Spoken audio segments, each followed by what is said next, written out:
Hi, I'm Joy Harris, a Florida home economist. In this video, I'm going to show you how to make Asiago Focaccia.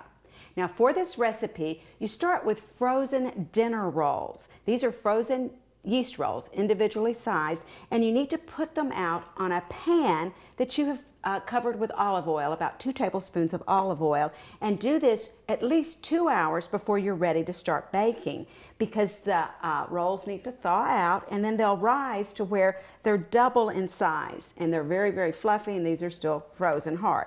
Now, it looks like a lot of olive oil on here, but you're going to be incorporating a lot of it into the bread itself to create individual Asiago focaccias.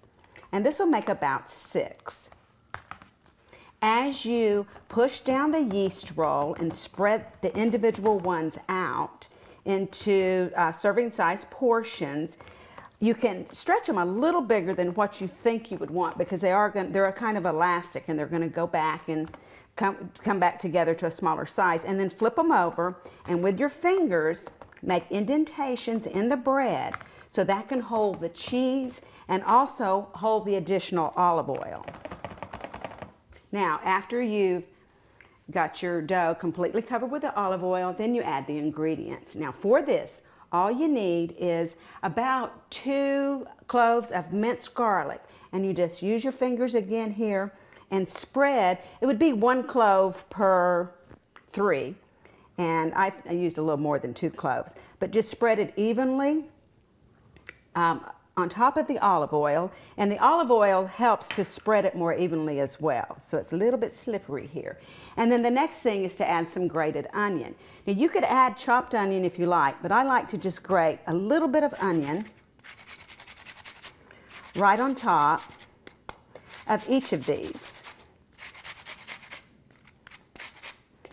And grated onion, you could do big chunks of grated onion or a little bit finer pieces. And even if you get big pieces like this on your Asiago, that's fine. On your focaccia, that's fine. It'll still taste delicious.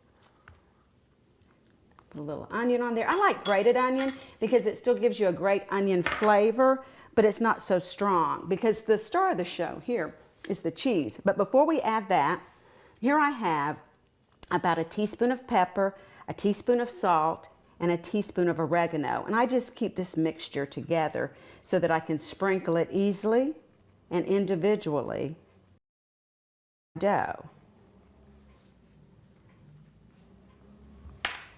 And then the last thing is the cheese. This is about 2 cups. It's a little more than 2 cups of the grated Asiago cheese. And I'm going to put about 1/3 cup on each one.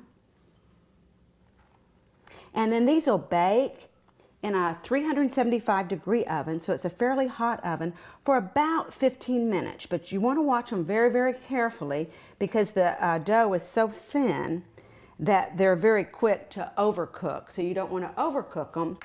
But that's how you make Asiago Focaccia. I'm Joy Harris, and that's how you make Asiago Focaccia.